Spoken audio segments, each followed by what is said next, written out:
Fala comigo, rapaziada, sejam bem-vindos a mais um vídeo aqui do canal e hoje vamos falar sobre a economia brasileira e o quanto ela está perigando trazer muitos riscos para nós investidores, para não falar pior. Vocês que me acompanham aqui no canal sabem o quanto eu trago conteúdos voltados para construção de carteira em moeda forte, então é importante vocês acompanharem esses vídeos. Não sou o cara que traz toda a engenharia do caos, acho que o Brasil ele vai ser um eterno nota 5, nota 6, mas é importante a gente entender o que está acontecendo, até porque a dívida brasileira, quando a gente olha do ponto de vista até do quanto a gente paga de juros, a gente tem um custo mais ou menos de juros de 11,5%, que dá 800 bilhões de reais só de juros anual, vai chegar no 1 trilhão, a dívida passando de 1 trilhão, enfim.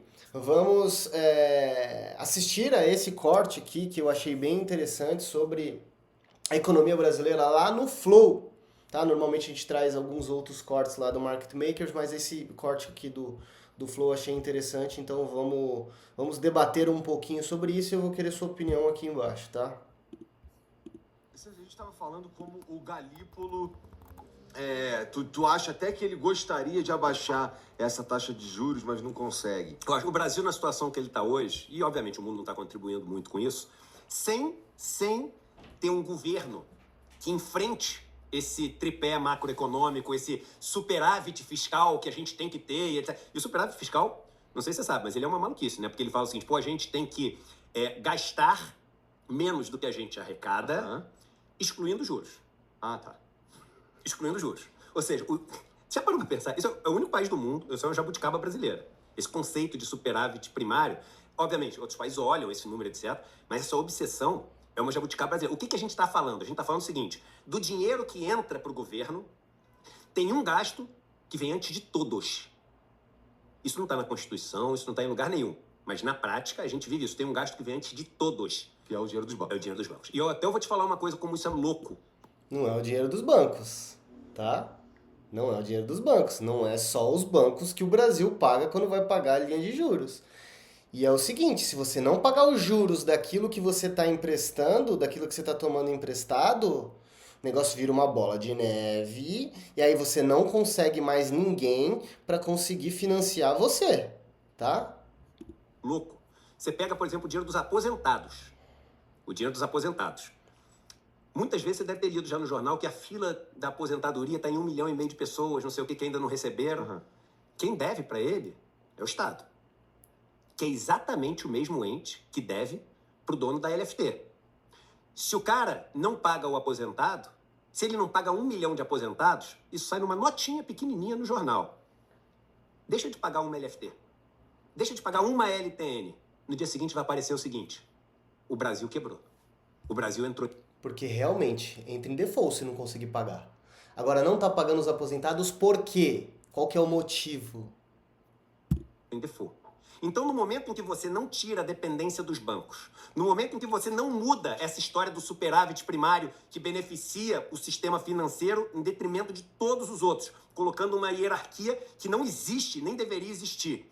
No momento que você, enfim, deixa essas grandes esferas de poder se apropriarem do legislativo, dos ministérios, com os seus lobbies, do judiciário e do Supremo, porque nosso Supremo, me perdoe, virou uma grande casa de lobby. Grande casa de lobby. Os grandes escritórios de advocacia no Brasil são empresas de lobby. Todos. Todos. Ah, mas aquele... Todos. Fala o nome. Todos os grandes. Empresas de lobby. Para ter lobby com o Supremo e etc. Então, no momento que você muda isso, e você achar e falar assim, vamos mudar o Brasil. Eu acho que tem que... Eu discordo completamente de manter a taxa de juros em 15%.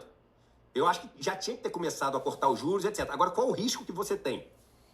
Você tem o risco seguinte, que o Brasil tem uma situação que ou ele morre de juros, ou ele morre de câmbio. Então ele tem que escolher do que ele morre. Não tem. Do jeito, né? Não, a gente tá vendo que não tem. Por que a gente tá vendo que não tem? Porque a gente tá tentando essa porra há 30 anos. Mas não funciona, irmão. Mas, gente, uma parada interessante sobre isso, que agora a gente tem. Não funciona, porra, porque o governo do PT só faz merda. Mas não tem como tu tirar isso da equação, porra.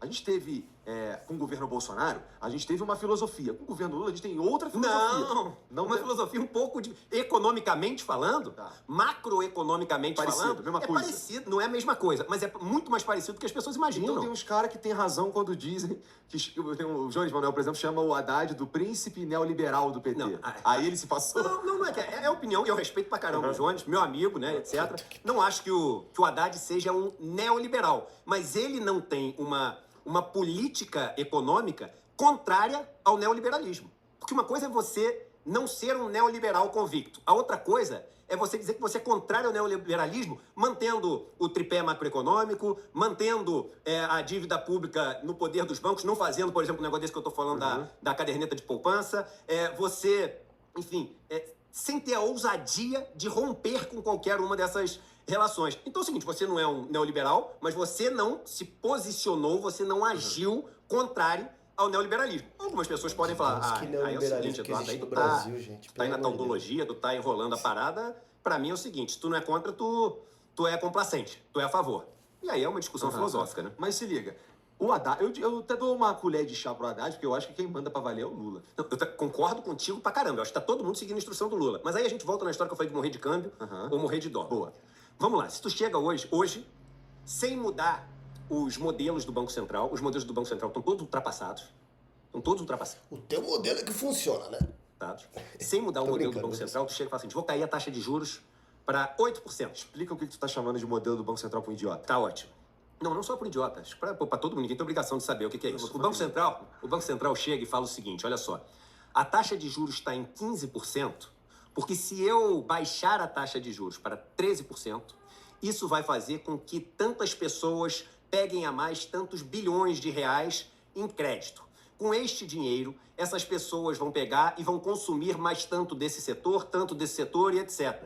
A gente tem uma capacidade ociosa no Brasil de tanto nesse setor, de tanto nesse setor. Nesse aqui pode ser que isso, por ter uma demanda que não vai poder ser suprida, que isso impacte aqui os preços para cima, que vai gerar inflação. Aqui não vai afetar tanto. Isso pode fazer com que acelere demais o negócio, que vai gerar um gargalo lá na frente. São muitas variáveis. Você pega todas essas variáveis e aí o Banco Central fala assim, com convicção, apesar de errar sempre, quase sempre, o seguinte, então eu não baixo, se eu baixar para 12%, a inflação vai para 8,74%. Ele fala até os números quebrados, porque o modelo dá um número quebrado. Pessoal, quando ele fala que o governo Bolsonaro e o governo Lula tiveram a mesma filosofia a mesma forma de encarar, né, o modelo econômico, ele, sim, está sendo muito, muito negligente, tá? Se a gente pegar como o Paulo Guedes atuou e como que Fernando Haddad atua, óbvio que não de forma isolada, a gente tem formas totalmente diferentes de enxergar a economia. O Fernando Haddad acha que o governo precisa gastar muito e o Paulo Guedes achava que o governo tinha que gastar menos. Já começa por aqui. Então, quando você iguala duas coisas que são totalmente diferentes, você é maluco. E aí a Faria Lima reclamava do Paulo Guedes, falava que ele tinha largado o neoliberalismo, o liberalismo econômico, e agora o cara que é de esquerda, nitidamente, fala que o Haddad está puxando a pauta neoliberal lá, o tal do Jones, mas assim, o pessoal ele faz uma lambança, assim, é uma guerra de narrativa para confundir as pessoas, cara. Assim, ó, pra enfiar na tua cabeça de qualquer forma de que o que o governo tá fazendo de tudo errado de merda, não é o governo que tá fazendo, a culpa é do sistema, mas é que os juros tem que subsidiar os bancos. Gente, deixa eu falar um negócio, cara. O que faz um país funcionar é o dinheiro. Se não tem dinheiro pagando quem é o cara que é o que faz ali, o credor, o negócio emperra, velho. Esses caras, eu não sei onde eles vivem, né? A cabeça deles onde vai. Uma equação matemática. O que acontece? Nos últimos anos todos, o modelo errou demais. Só que o mercado é uma profecia autorrealizável. Tudo aquilo que todo mundo acaba acreditando, acaba acontecendo. Entendi. Isso também acontece. Por quê? Porque o mercado vive de expectativa. Então, é aquela velha história do banco. Se todo mundo acha que um banco vai quebrar, ele o banco quebra. Porque todo mundo vai lá e tira dinheiro do banco. Isso é um exemplo fácil de todo mundo ter de profecia autorrealizável. Então, o modelo do Banco Central, ele acaba gerando profecias autorrealizáveis. O que, por exemplo, as pessoas fazem para manipular ali aquele boletim Focus, etc.? Elas pegam e forçam, né, variáveis que estão ali no modelo do Banco Central com notícias que fazem as pessoas querer comprar mais dólar ou querer, enfim, pressionar alguma outra variável macroeconômica, e isso faz com que o Boletim Focus aponte para uma taxa mais alta. Quando aponta para a taxa mais alta, automaticamente a expectativa da taxa de juros já aumenta. Quando a expectativa de todo mundo da taxa de juros aumenta, todo mundo entra no mercado futuro pegando, tipo assim, tomando juros, que a gente chama, né? Aham. Não, assim, ó, uma grande instituição, né, um institucional, ele não sabe o que ele está fazendo. Dinheiros de outros países soberanos também não sabem o que estão fazendo. O grande investidor não sabe o que está fazendo. Ninguém sabe o que está fazendo, né? Os juros hoje que o Brasil pratica, pode ter excessos, óbvio, ninguém está dizendo que não, mas os juros hoje, o custo do Brasil hoje, ele é muito mais caro do que outros lugares, porque o mercado ele não precifica o quanto o Brasil deve hoje, a dívida PIB hoje, mas o quanto a trajetória de dívida pode chegar, né? Para onde está indo a trajetória da dívida. Se você não tem uma contrapartida, né? Ah, mas o Japão tem 150% de dívida. O custo da dívida no Japão é de 2%, no Brasil é de 11,5% na média. Então, o quanto você vai ter de dívida lá na frente, dentro dessa perspectiva que a gente está tendo, fora que o Brasil é uma economia subdesenvolvida, né? Uma economia em desenvolvimento, uma economia emergente. Então, assim, eu vejo algumas comparações que destroem, assim, é uma narrativa meio maluca, né? Aí, quando todo mundo toma, a taxa de juros começa a responder naquele sentido, e quando chega no próximo Copom, o pessoal já fala assim, o esperado pelo mercado é uma alta de 0,5%. E aí o Banco Central olha e fala assim, caramba, se eu decepcionar o mercado inteiro, vai ter uma reação adversa, e essa reação adversa vai gerar barulho, vai gerar risco, etc. Então, novamente, é a profecia autorrealizável de um modelo que se faz refém dos donos do capital. Aí Começa no Boletim Focus. não, começa nesse modelo do Banco Central. Mas aí vamos supor que o Banco Central chegue hoje e fale o seguinte, não vou mudar modelo, não vou mudar nada. Eu vou cair a taxa de juros para 8%. O que o modelo dele e o modelo dos bancos todos, e os bancos tentam imitar o modelo dele, porque é uma relação de ida e volta, porque ele já sabe, quando as variáveis começam a mexer, o que o Banco Central está vendo. Ele tem que estar vendo, ele tem que ser a mosca que está dentro do Banco Central. Se o Brasil reduz as taxas de juros para 8%, de 15% para 8%, como ele está falando na canetada, eu quero que seja isso, a tua curva futura, tu vai pagar a conta nela. Porque todo mundo vai falar assim, ó, lascou. A Dilma tentou fazer isso. Então, assim, não adianta fazer o negócio na caneta como ele tá falando. Se eu reduzo do nada a taxa, o fluxo de dinheiro vai embora do Brasil. Mas na hora. Na hora. Aí, quando o fluxo de dinheiro vai embora, o que acontece? Vocês sabem a resposta. Então os modelos são muito parecidos. Como são muito parecidos, o que o Banco Central... Cara, e outro ponto, eu não consigo parar de interromper, né? Mas como esses caras levam em consideração só o juro curto, né? O que é decidido pelo Copom. Cara, tem uma curva de juros. É a curva de juros que importa, velho. É o juro longo que importa, muitas vezes. Porque é ele que vai fazer a coisa... Enfim, deixa pra lá. Tá pensando aqui, o cara tá pensando aqui. E aí fica uma relação dos dois lados, um influenciando o outro num ciclo, né, aqui vicioso. Mas se hoje, com esses modelos, o Banco Central cair de 15% para 8%, o que os modelos vão mostrar que vai acontecer com a inflação? Ela vai subir. O modelo vai mostrar. Entendi. Não é o que eu tô falando que vai acontecer, não. O modelo vai mostrar. Ele vai falar, a inflação vai subir de 5% para 12%. Aí quando aparecer que a inflação vai subir para 12%, as pessoas vão começar a fazer o quê? Vão começar a querer investir já com esse setor. Porra, velho, mas o preço das coisas não tá mais caro, não? Eu fico maluco com essas coisas. Esse cara vai no mercado? Viu quanto que tá o preço da comida, não? Quanto tá o preço da gasolina, o preço das coisas? Quanto tá o preço do aluguel?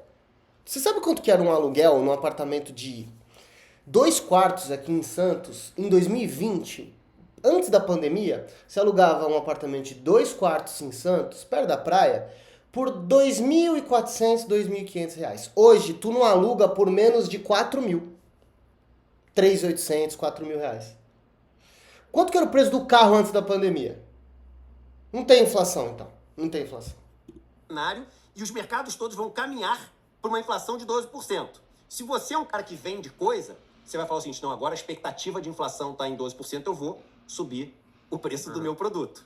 E aí você começa a ter uma inflação que é induzida pela expectativa de inflação. Por isso que você deve ter ouvido muitas vezes no mercado aquela frase, ancorar as expectativas.